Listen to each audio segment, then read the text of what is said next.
Oops. Pakali pa kanan. Kabig ng konti. Ang tarik na ito.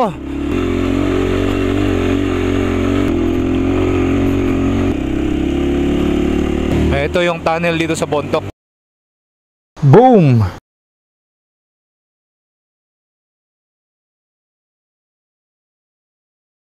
Na-stuck na ako dito sa Quirino. Third day ko na to. Sinamamagayong pa ako.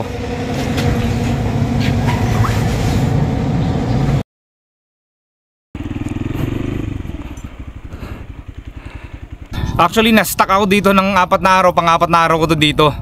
Dahil nagkaroon tayo ng injury noong last na ride ko doon sa Benguet. So bumalik ako dito dahil meron pa akong isang ruta na kailangang daanan din mula dito sa Quirino papunta ng Sagada ulit, or papunta ng Besao. Then from Besao papunta ng Sagada. Kung dati ang dinaanan natin ay dito sa Barangay Patyakan, ngayon naman dadaanan natin Tubtuba. Barangay Tubtuba papunta ng Tamboan, paakyat papunta ng Besao. Mas mahirap daw kumpara dito sa dinaanan natin noong nakaraan sa Patyakan. Pero tara, subukan natin, bakit hindi? Guys, bago tayo umalis, mapping muna tayo para mas magkaroon kayo ng idea kung saan tayo dadaan. So kung mapapansin nyo, ito yung poblasyon ng Quirino, Ilocos Sur. Last time na pinakita kong ruta sa inyo, dito tayo dumaan sa part na to ng Patyakan. Kabarwan, papakyat papunta dito sa Patyakan na yan. Ngayon naman, dito tayo dadaan sa may Dilong, Barangay Dilong. Pananuman, paakyat papunta dito sa Tubtuba. Tapos susundan lang natin itong daan na to dito sa bundok. Ayan. Barangay Tamboan, ito. Tapos babaybay natin itong gilid ng mabangin na kalsadang ito. Sundan natin yung kalsada paakyat at ito na yung Besao Mountain Province.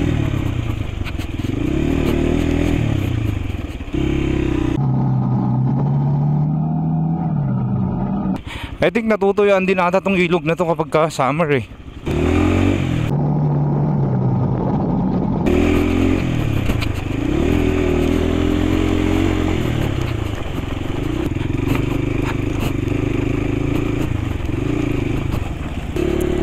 Ito yung panahon na magmumukha kayong espasol kapag nag-rides kayo. Dahil na pulverize na, pulbo na yung mga lupa na yan na nakapatong.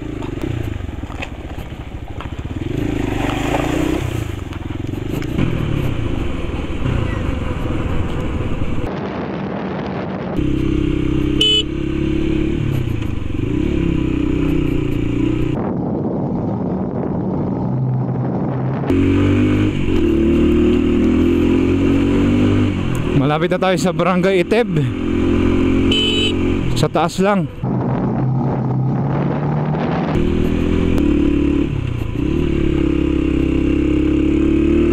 Hi guys, dito tayo sa Barangay Dilong na. Ito na yung paanan ng bundok na barangay kung saan tayo magsisimula umakyat.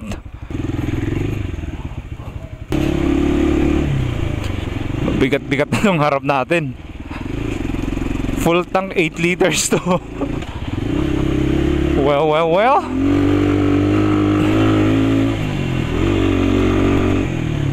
Merong magandang picnic ground dyan eh. Parang meron silang ginawang pool doon sa gilid mismo ng ng ilog.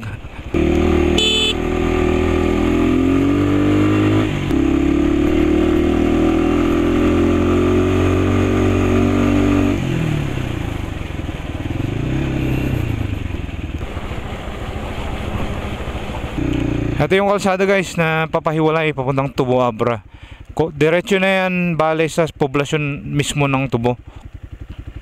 Pakita ko lang sa inyo yung sinasabi kong liguan dyan sa ilalim ng tulay. Pakita ko lang. Tapos dito tayo dadaan bale, paakyat dito. Papunta ng Barangay Tubtuba. Ayun o. Ang ganda rin, ang linaw ng tubig niya. Ay hindi, bukal nga, galing dito sa gilid ng bundok yung yung tubig niya. Ayun oh.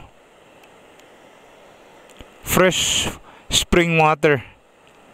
Eh mga brother, parang napaka-natural lang yung ginawa nila dyan dahil dinugtong nila yung harang doon sa existing na mga bato dyan. Ang galing ng pagkakagawa. Dapat pala mas maaga tayong pumunta, no? Tapos naligo muna tayo dyan, sayang. Moment of truth mga brother. At syempre, gamit pa rin natin si Rosa.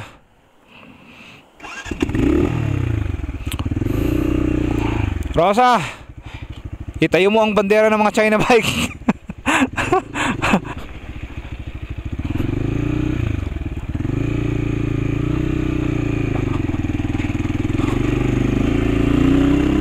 Laking bato niya, no? Part ng landslide. Bungad pa lang to. Haba ng landslide na to, tayo dyan. Problema to kapag sa taas tayo na ganito, ano? Pananuman. Ayan ang unang barangay na matutumbok natin. Nakakasilaw naman yung kulay ng busy sila sa paggawa. Oops. Pakanan. Kabig ng konti. Mga ka-Diyos, mga brother. Ito madalas to, Oops. Pulbong-pulbo na yung lupa dito.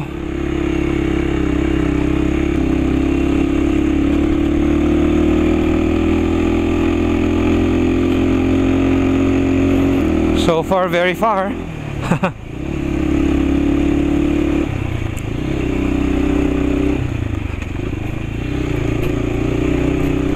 Astas na rin tayo, Ang tarik na ito.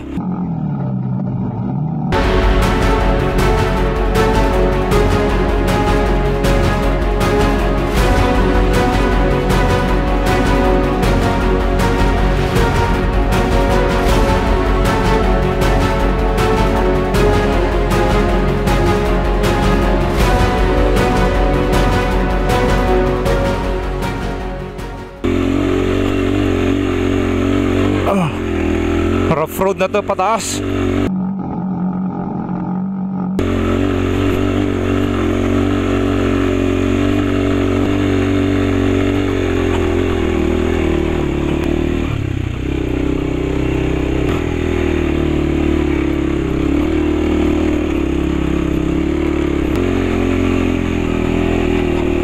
Hoy. Woo.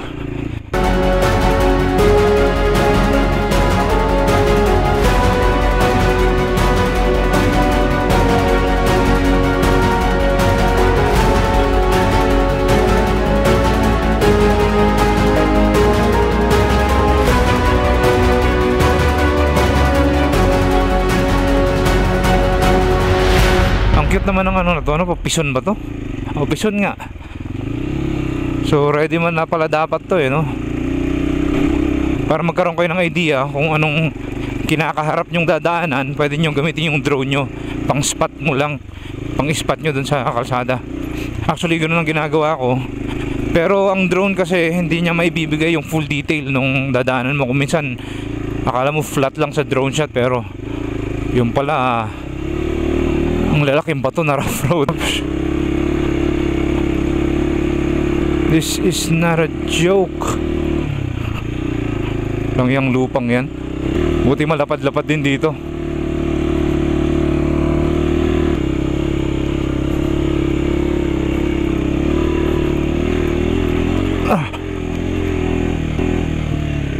Ito, may nakikita na akong bahay. Ito na yung tuktok ng bundok. Okay.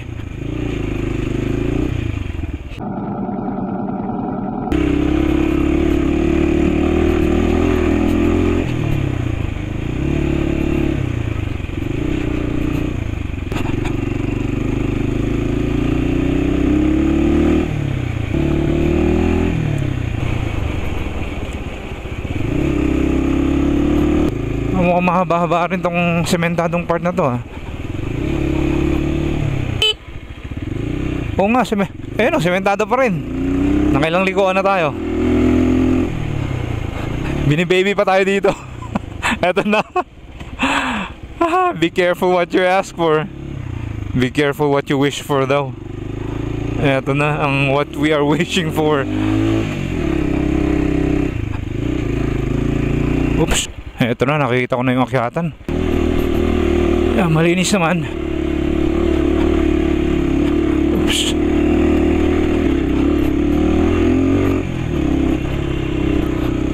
Oops, sige lang. Ito, may mga bako dito, nagtatrabaho.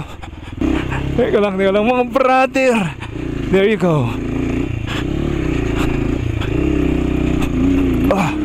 Putik na yan. Kaya naman, malinis naman na dito. Malapad nga. Good job.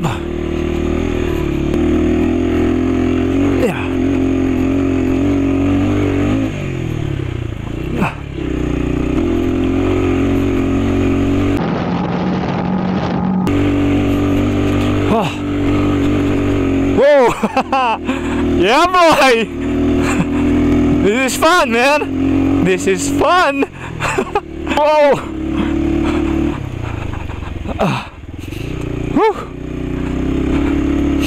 Red soil to, mga brother, na bitak-bitak. Ayan o, pansin nyo.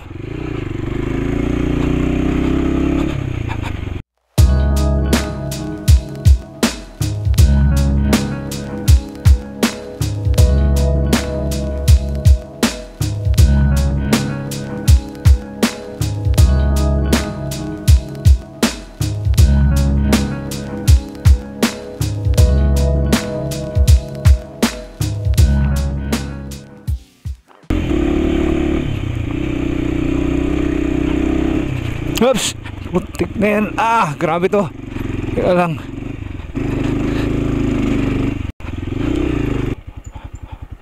Usually kasi pag may mga rancho dito or mga pinapakawalang mga baka, nilalagyan ng mga ganyan, mga harang.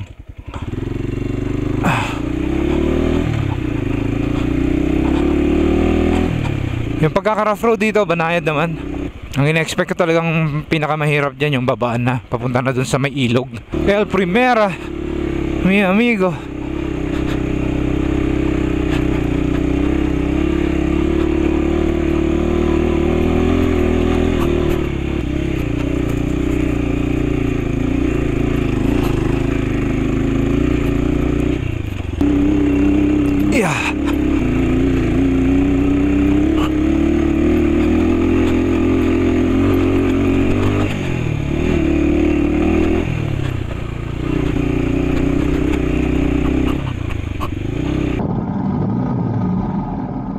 Taga-tambuhan kayo?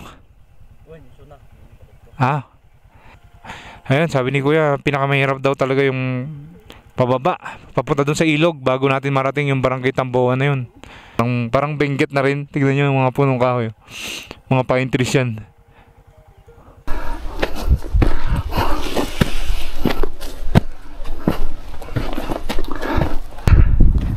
Malamig na dito.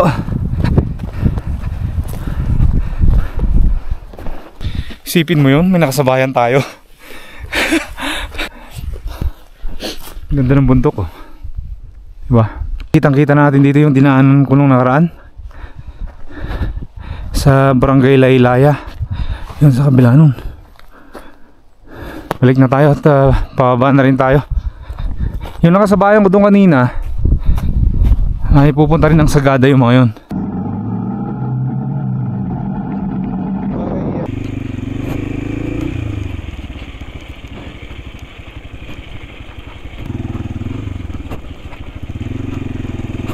Ay, dito pa lang medyo mabato na siya. Loose gravel din to pero hindi pa naman siya sobrang lala. Ayan ang kalsada, mga brother. Tsaka mukhang pabulusok na dyan sa unahan.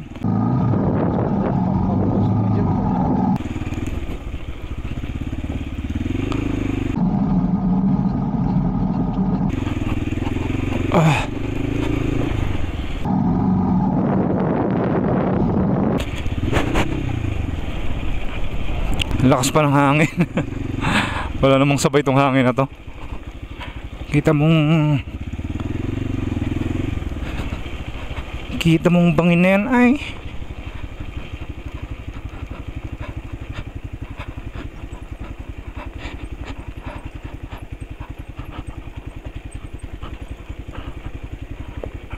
Ah.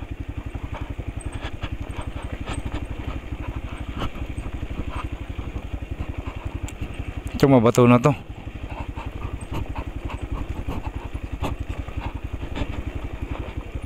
Ah.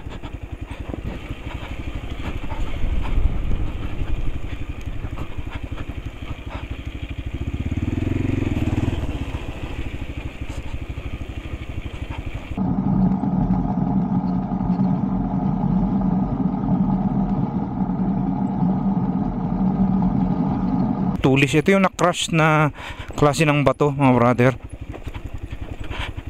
Oops, pala sa kabila tayo. Sablay ito. Pala sa kabila tayo dumaan. Nakakailang kasi dyan kasi bangin na. Oops. Oops. Ah. Alright, good. Medyo tricky yan, ha. Loose.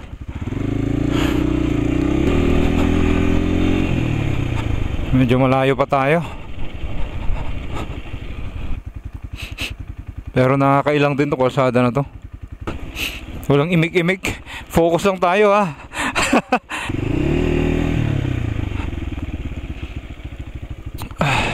Oh, obviously tatanggalin natin yan.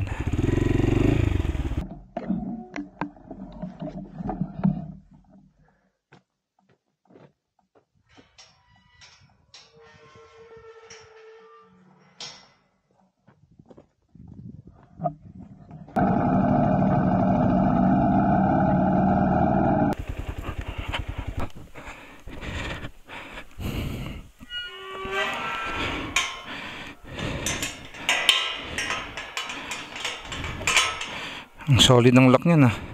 Eto na yata. Malapit na tayo sa ilog.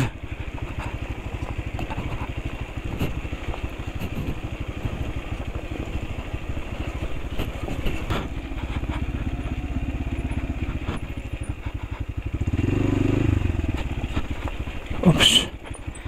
Iwas preno sa likod. At primera lang tayo. Engine brake.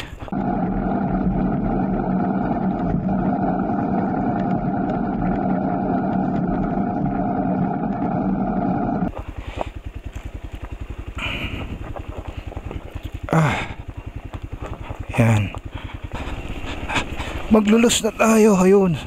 At nakikita ko dito yung napakadaming kurbada. Ayan, pakyat papunta roon. 24 minutes natin binaba, mga brother, mula dun sa taas hanggang dito. Sa unang tulay na to. Meron pang susunod ditong tulay. Malayo pa to, malayo pa. Tuloy ang adventure, mga brother. Let's go. Akyatan na to. At as expected, rough road pa rin.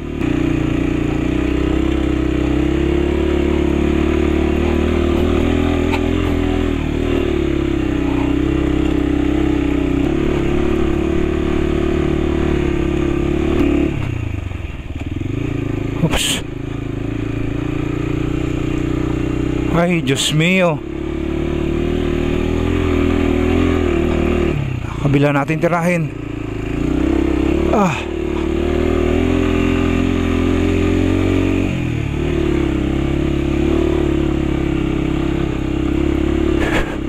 Whoopsie, whoopsie.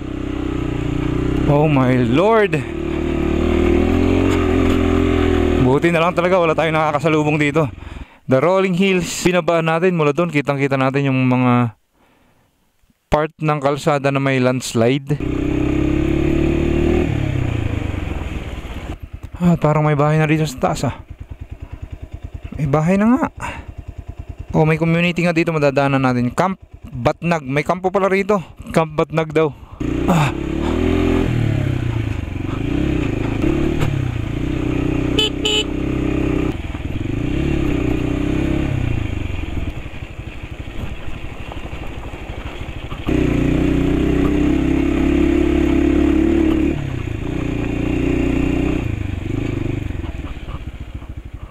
Tambuan National High School na sa baba. Ay, diretso lang natin ito kalsada.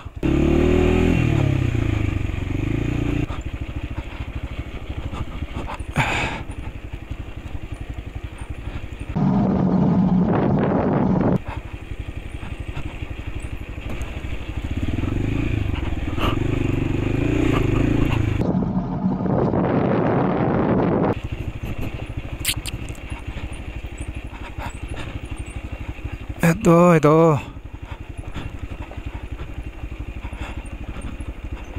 Pero at least may harang dito sa gilid.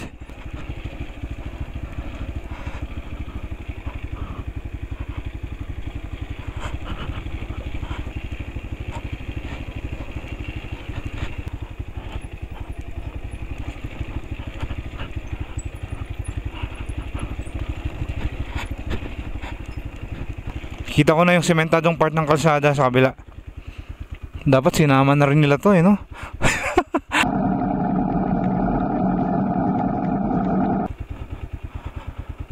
Wait. Gilid natin tirahin.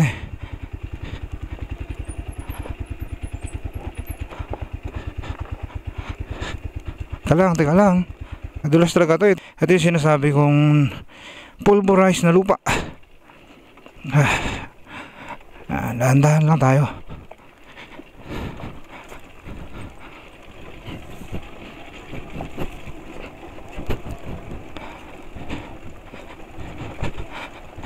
Alright. So at least dito sementado na, malamang yan pagbaba hanggang sa ilog.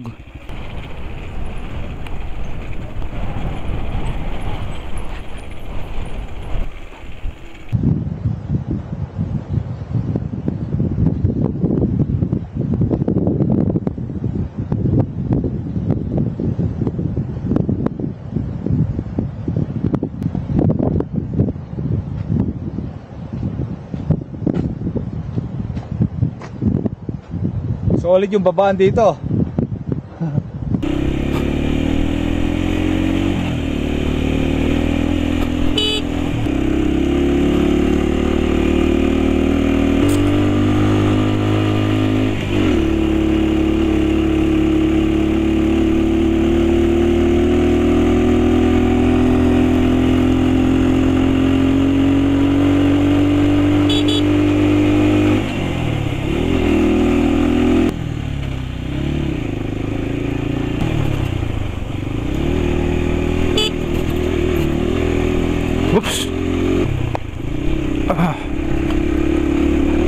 Ayan, sobrang lapit natin sa Barangay Laylaya, mga brother, sa dinaanan natin noong nakaraan. Tigil lang ako saglit. Yan na yung Barangay Laylaya na sinasabi ko. Naku, sumabay pa tong hangin na to. Yeah.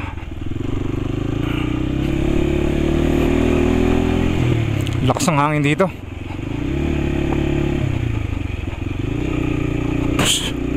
Yeah.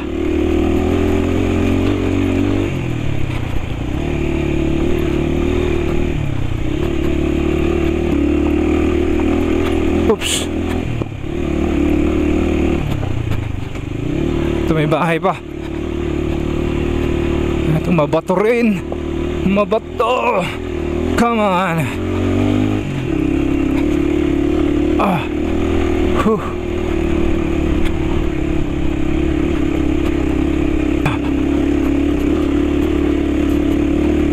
Oops. Dagdag nervyos tong hangin na to eh.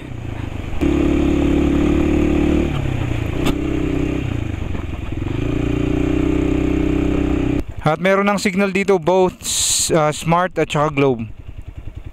4G mga brother, panalo to. Heck yeah. Heck yeah.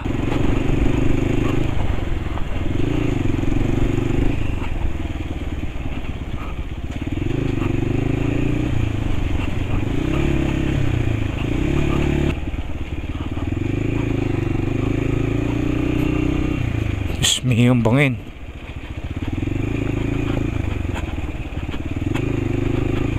Mabangin din tong kalsada na to. Uy, may ilog na sa baba. Tapos yung bundok na yan, likod ng bundok na yan, yan na yung Besaw poblasyon. Uy, sementado na. Malakas ang hangin talaga, brother, parang tinutulak. Naiilang tuloy ako dyan sa kanan kasi nandyan yung bangin eh. Ito, wala pang barrier.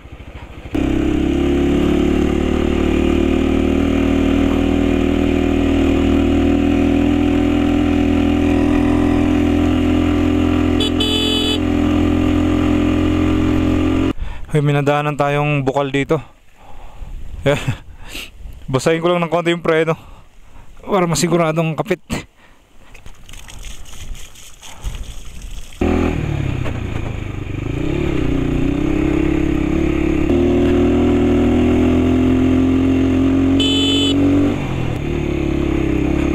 Rough road, saglitan lang to. Pero mabato siya.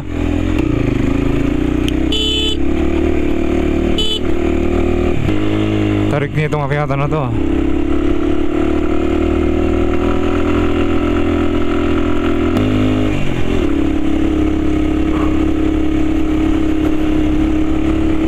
Ganda ng view mga brother. Ganda ng view sa kaliwa natin. Kaso nakakatakot tumigil dito. Ang lakas ng hangin, baka may mahulog na bato eh.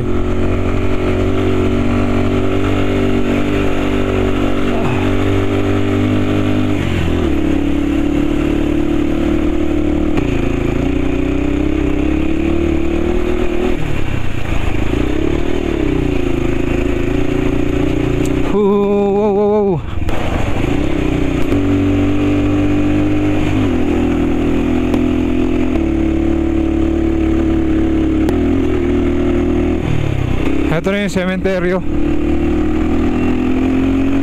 Munisipyo nila yan.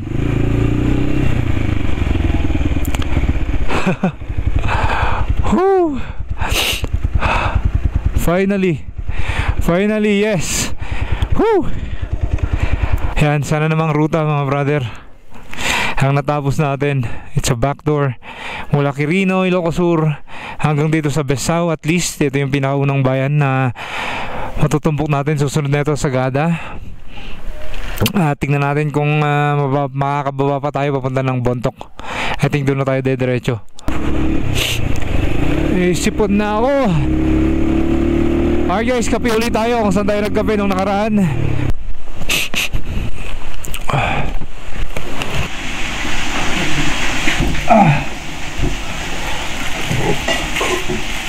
Nandito na ulit tayo sa Sagada.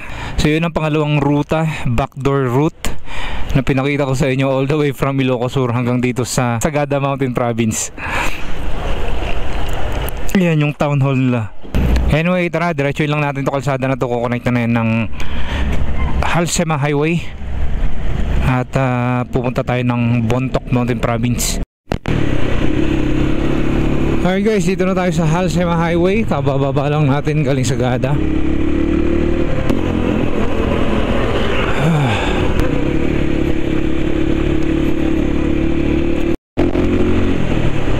Ang swabe talaga ng part na to ng Halsema Highway, no? Dito rin umaambon na. Ayan, dyan ako nag-overnight sa kanan. Ay. So takbuhan natin tong ulan na to. At least dito kanina mayroong araw pa eh. Ngayon wala na talaga. Ambonitis na to. Pa-summer na eh, no? May pahabol eh.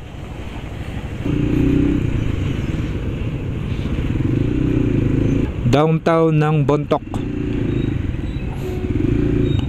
Marami pa ako nakikitang mga riders ngayon dito, dumadaan. Marami yan, naka-scooters. Yan, siguro mga gumagawa ng ano yan, mga loop o Cordillera Adventure Tour. Yan. Usually kasi yung pinopromote na dito ngayon, yung adventure tour na yun dito sa Cordillera. Ilang destination na lang din naman kasi I think dalawa na lang atang destination yung hindi ko pa na dadaanan doon. Kaya i-solo rides na lang natin yan. Hindi ko na kailangan sumali pa doon or magparehistro doon. Pero just in case na hindi nyo pa alam, meron pong Cordillera Adventure Tour na sinasabi. Pwede kayong sumali doon. And pag natapos nyo, bibigyan kayo ng certificate. Parang ganyan. Kain muna tayo. Soft bone daw. Bone marrow kakainin ko. At ang biyahe natin ngayon ay pauwi na tayo ng Tarlac. So mula dito sa Bontoc papunta ng Baguio. And then Baguio to Tarlac. Yan. Ang babiyahin natin kabuuan to ng Halsema Highway. Well, first time din ni Rosa dito sa Halsema Highway, kaya ayos lang ma-experience niya yung high altitude na kalsada. Bingkulimlim na ito Ito yung tunnel dito sa Bontoc. Ang maiksing tunnel. Bang klase yung kulay ng bundok na to, kita nyo. Parang may halong gold. Di ba?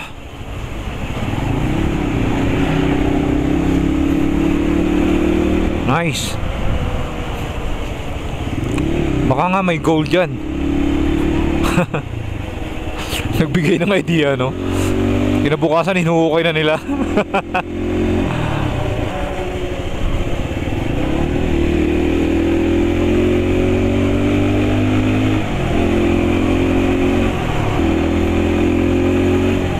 May landslide noon na sobrang laki. Kita nyo naman kasi mga bato na yun, mga brother. Pag naugayan, ang pinakasentro ng lindol na yun ay sa Abra ata nung time na yun. Pero siyempre yung karating ng mga bayan naapektuhan din. At isa na nga to.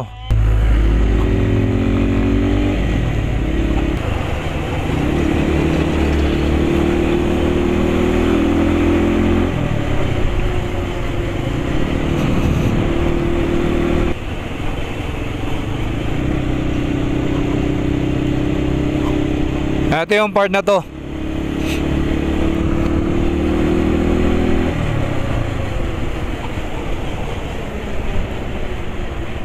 Tignan natin ha. Ito yun, isipin nyo naman ganyang bato mahuhulog dito, di ba? Ayan, so nalinisan na, nagawa na rin nila to. Part na tuloy ng widening, itong part ng tinambakan nila dito sa gilid.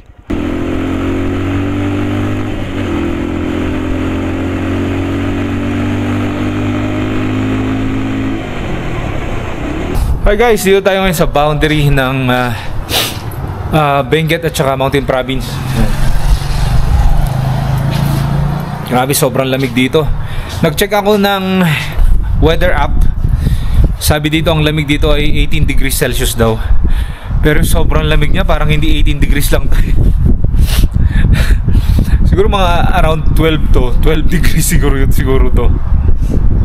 Sobrang lamig, grabe. Tulo sipon eh. Habang nagdadrive, tumutulong sipon. So tara na, susunod dito, bugyas. Hi guys, so party ditong Halsema Highway nagkaroon ng disgrasya. Kung mapapansin nyo tong bata na to, 5 meters away dun sa likuan, diba? Pansinin nyo to. Boom! Ayan, I think nabulaga siya nung magkasalubong kami, tapos basa pa yung kalsada, and at the same time mabigat din yung angkas niya. Kaya nahirapan siyang kontrolin. Pero mabilis yung approach niya kasi diyan sa may likuan na yan. So dapat kalmado lang, di ba? Kaya tuloy nangyari, nag-slide sila. At buti na lang hindi ako nahagip nung pagka-slide nila kasi nagpapatakbo rin ako eh. Pero siguro kung nag-slide sila sa unahan ko pa, eh malamang nahagip ako. At saka yung bata, pansinin nyo, andun na yung bata sa tabi nila. Kasi ang lapit na lang yung bata dun eh. Around 5 meters. Siguro kung nauna pa yung bata dun, baka nahagip nga. Awan ng Diyos, wala namang nadamay dun sa nangyari. Self-inflicted naman yung nangyaring aksidente na yan. At nakapaglakad naman agad yung driver at saka yung angkas niya dahil pagkatumba nila, inakay agad yung motor papunta dun sa gilid. At yun ang kabuuan ng ating rides mga brother. Nandito na tayo sa Lion's Head dito sa Benguet. Pababaan lang to ng Baguio City.